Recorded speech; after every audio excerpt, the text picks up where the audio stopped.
Okay, so we've watched a video that shows how to simplify rational expressions. So let me give you a couple to do on your own. Try this one.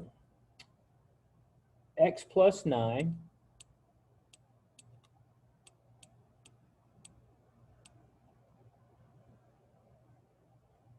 over x squared minus 81. Now I will give you a hint on this one. The denominator is a difference of squares, and we have discussed how to factor a difference of squares. So let's call this one problem number 1. See if you can simplify this fraction. And then, let's see, problem number 2.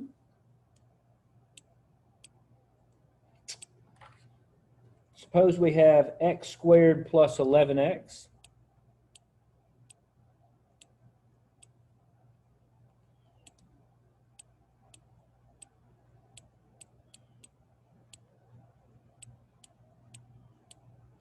Plus 24.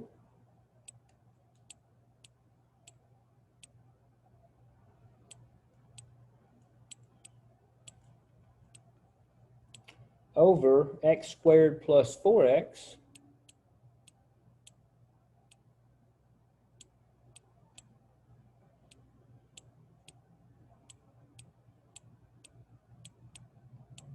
minus 32.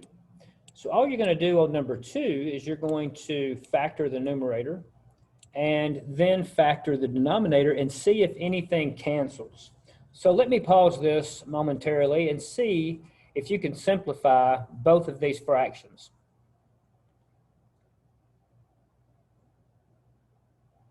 Okay, so now that we have given you some time to solve these, let's take a look and see what we got for problem number 1. There's nothing we can do to simplify the numerator. X plus 9 is already in simplest form, but like I said before, the denominator is a difference of squares because 9 squared is 81. So this could be thought of as x squared minus 9 squared. And we learned previously that to factor a difference of squares, it is going to be first base plus the second times first base minus the second base. So this would be the factored form for x squared minus 81. And we know that technically there's a 1 here. We just don't write it. And if we cancel out the x plus 9s, we can see that the answer is 1 divided by x minus 9. So this would be the simplified answer here. Let's look at number 2. On number 2, if I factor x squared plus 11x plus 24, I'm going to have to open up my parentheses here. And on the bottom, I'm going to have the same scenario. I'm going to have to factor that. So I'm going to go ahead and do this. And going back to the numerators, since my leading coefficient is x, then I know that, is 1, then I know this is going to be x and x for x squared. And I'm going to go ahead and do the same thing for the bottom since that coefficient is 1 in front of the x squared as well. And now I need to think of those numbers that multiply together to give me 24. Now the signs are going to be the same because that's positive, and they're both going to be plus. So I know it's going to be plus plus.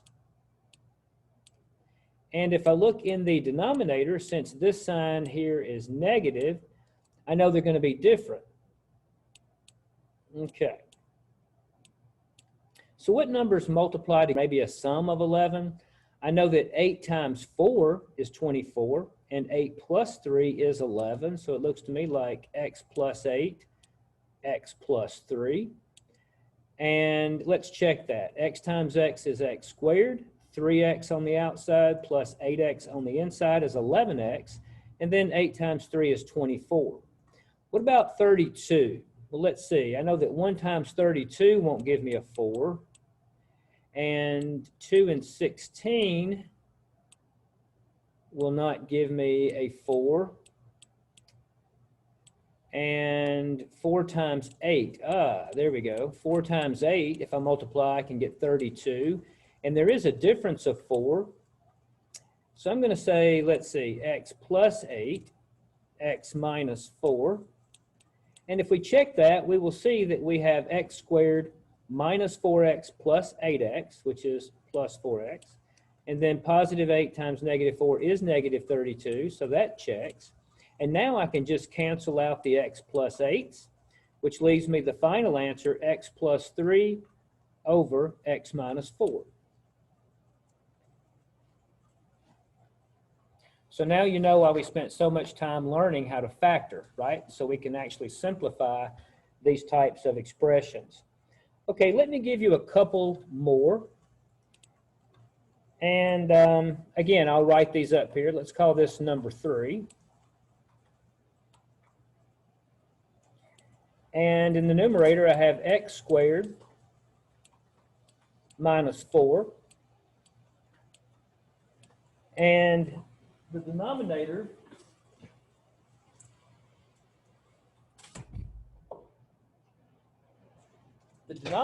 is going to be x squared plus 8x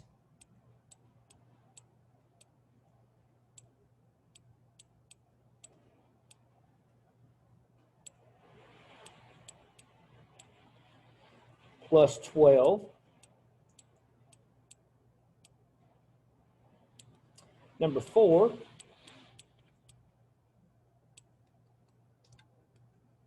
let's do 7m plus 42.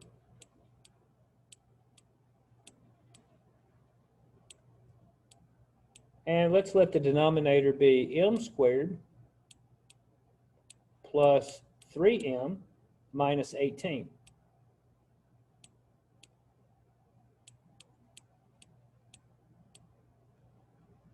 And again, I'll pause the video and I will give you a couple of minutes to see if you can simplify these. I will give you a hint on number 3. The numerator is a difference of squares. And number 4, see if you can't factor something out, a GCF out of the numerator before you get started. So that's all the hint you get for these two problems. Okay, so we're back and let's get started on number 3. We have a difference of squares because 4 is technically 2 squared.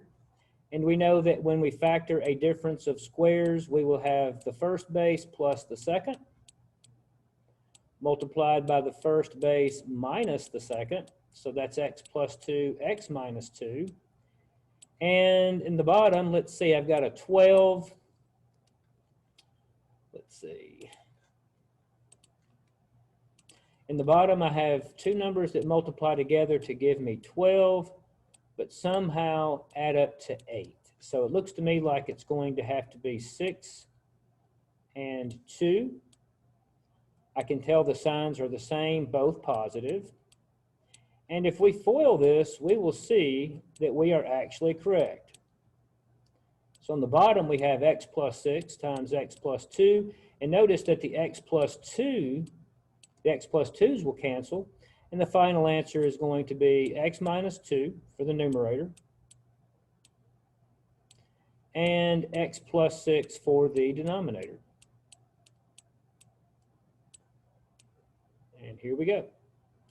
And number 4. If you look at number 4, hopefully you realized that you can factor out a 7. And 7 goes into 7 one time, so that's going to be 1m. And then 7 goes into 42 6 times, so that's going to leave us in parentheses m plus 6. And then on the bottom, I have to factor this.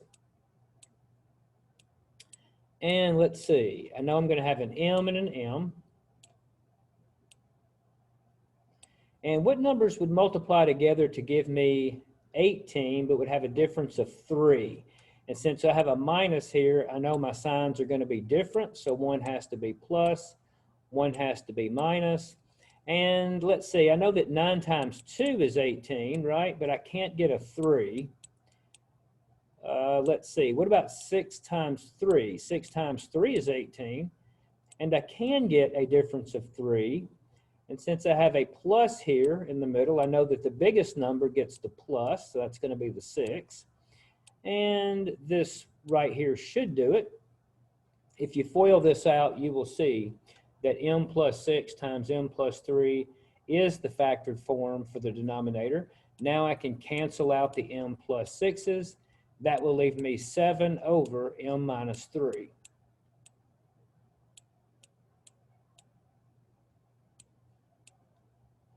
Okay, one word of caution. What if I gave you a problem that could not be simplified? In other words, let's say that you factored it and you got something like this in the numerator, and you had something like this in the denominator.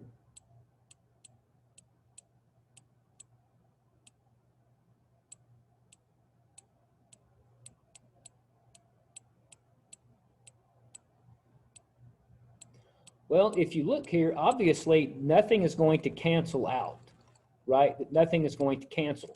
So if you ever factor and you cannot simplify further, then you would just write for your answer prime. Prime means that the fraction is already in its lowest terms.